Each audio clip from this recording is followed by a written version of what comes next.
Hello, Slicey Dicers. This is Brian with another knife video for you. Today we are reviewing a piece of leather. No, that's not true. I wanted to hide this a little bit. I'm sure you guys already saw it in the thumbnail. But we are reviewing the beautiful, beautiful, beautiful, gorgeous Laguiole traditional knife out of France. Look at that. Is that not just a gorgeous thing?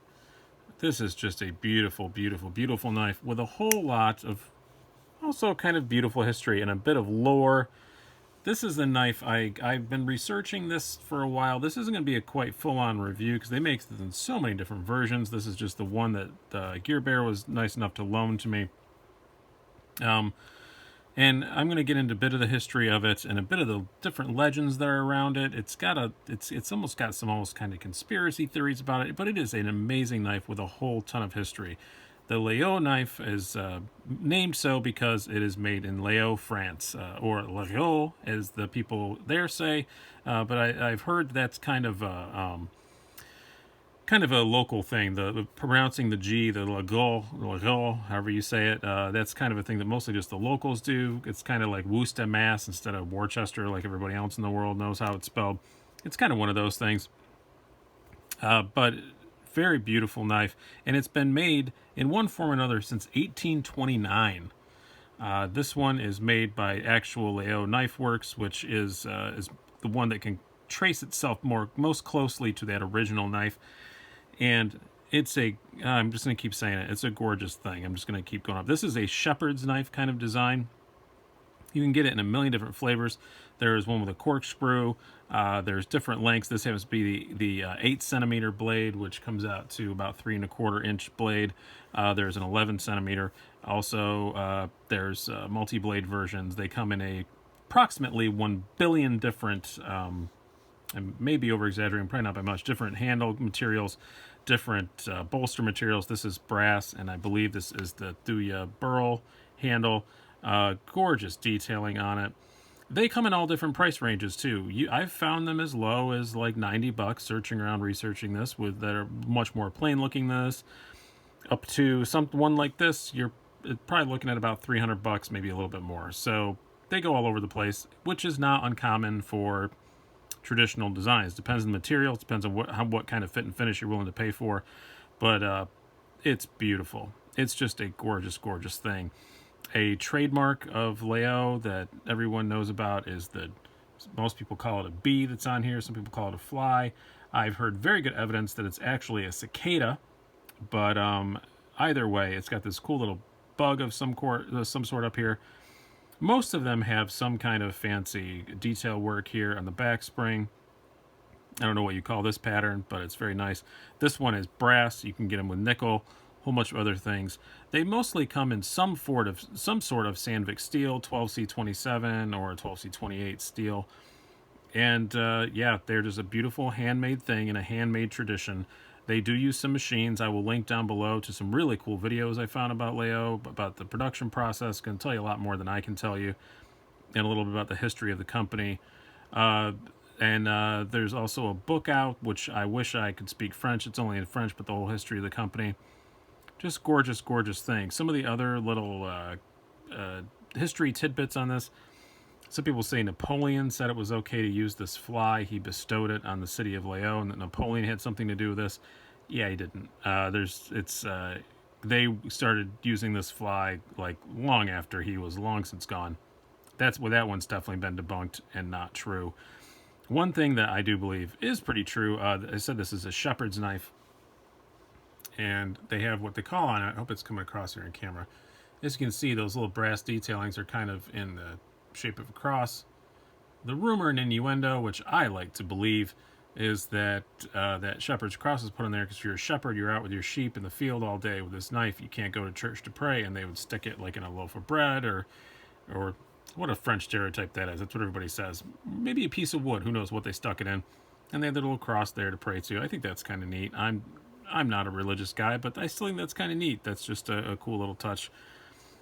Beautiful, beautiful knife. What can I say about it aesthetically? I mean, it's just gorgeous. I can say the blade fingerprints up very much because it's the high polished blade I've ever touched in my life. So we'll wipe those off, and I'll try not to get more on it. but just the detail work on it is fantastic. Everything is super smooth, super flush, and it's just beautiful. I love this particular wood, but they have a whole ton of other ones too. You can get it in any wood you can think of. The juniper ones, the olive wood. Yeah, they make it in almost every kind of handle material you can think of. They make it with brass bolsters, nickel, all kinds of things, or no bolsters at all. They have some that just have the full handle. Some of the more or less expensive ones do. Just a gorgeous, gorgeous thing. Let's do some quick stats. We have as I said, 3 1/4 inch blade.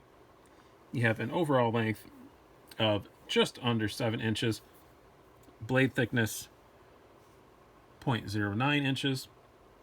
Handle is pretty wide for traditional, 0.57 inches, but as you can see, it's very thin in the other dimensions, so that doesn't really matter that much. Weight, still very light, 1.8 ounces, so it's still a very light knife, especially considering its size. For a traditional, it's a pretty long knife. Let's compare it to some other ones here. Let's compare it to the most other traditional I currently have on hand. I have your GEC number 78. This is longer than that. Some modern traditionals. We have one I just reviewed recently, your Cold Steel Lucky one. It's much larger than that. And 2 of my modern traditionals that I carry a lot. We will compare it to the Benchmade Proper and the Lion Steel Roundhead. And lastly, we'll just compare it to a couple of larger ones. We have your standard $30 case Sodbuster. It's smaller than that. That's a big knife. And another kind of modern traditional, the Mazarin Sodbuster. So pretty similar overall length to that. This is a much beefier handle, much beefier blade. And last but not least, just in case you guys don't have a whole lot of traditionals to compare something to, last one I'll do here, I swear. Did a lot of size comparisons on this, but this is something people don't see a lot, so I'm going to do a lot. This is your Spyderco Delica. Pretty much the same overall length as a Delica, but obviously much slimmer. Yeah, it's just a gorgeous, gorgeous, beautiful thing. I cannot complain about the quality. Again, I say prices range all over the place on these. Depends on where you get them. There's several places to get them. I will link to a couple down below. But it's just beautiful. And this blade, super slicey, traditional style blade, as you would think. The steel is not high carbon steel. This is full stainless steel. A lot of traditionals, you're going to get the more high carbon steel. This is full stainless. I do like that about it a lot. Ergonomically also, it feels great in your hand. It's just so perfectly rounded in every possible way. The little B there is not only pretty, it does act as a bit of jimping. I do love that very much. Carry in your pocket, obviously, it's pretty slim. This is going to drop down in the bottom of your pocket. You know, it's perfectly fine for that. A lot of blades sticking out. If you're worried about your keys and stuff scratching up the blade, then you want to use a slip on it. I do believe that Gear Bear said the slip came with it. It's a nice little leather slip. It's pretty nice. But just very beautiful, gorgeous, gorgeous, gorgeous knife. I'm just going to keep saying gorgeous because it is just, I don't know what other word to describe it. It is just immaculately beautiful. The action on it, also pretty good. It does have a half stop. It's not a super solid half stop like you have on a GEC or something like that, but it's good. It's plenty good enough. And the pull on it is good. It's more than like my Roundhead or my Proper, but less than the GEC is. So on my personal scale, you know, where I would call this the GEC like an 8, and I'd call, you know, the other ones like a 5, I'd call this like a 6.5. So yeah, it's not bad. Plenty enough that you're not worried about popping out in your pocket, but also you can open it. Oh, that's a big snap. I love that sound. Just that big solid snap sound. You can pinch open it, which that's something I really like in a traditional. I don't like to always have to use the nail nick. Obviously, if you pinch open it, you're going to get fingerprints on the blade, but such is life. Yeah, this is just a beautiful, cool thing, and just a cool little piece of history, and I really do like it. I will see if I buy one day. I will keep my eye out if I find a good deal on one that I like the look of, because they come in so many different like shapes and flavor. Well, not shapes. They're mostly all roughly this shape, but so many different wood handles, so many different materials. It's I'm going to keep my eye out. If I see one that I like, I may snap one up. But it's just a gorgeous, gorgeous thing and a useful tool. That blade is a very good slicer. It is definitely an awesome kind of steak knife shape.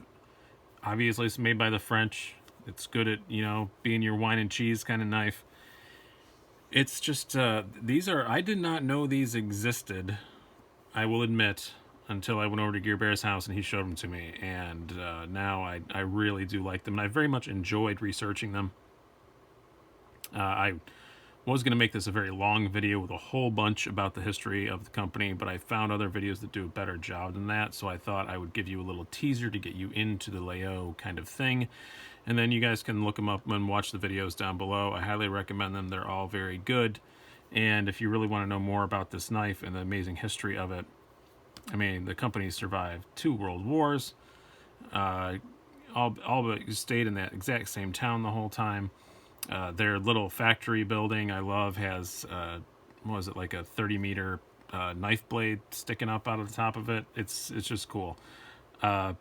Very, very great company with a whole lot of history that I'm shocked that I didn't know about until a couple weeks ago. I am in love with this thing. It's just so pretty.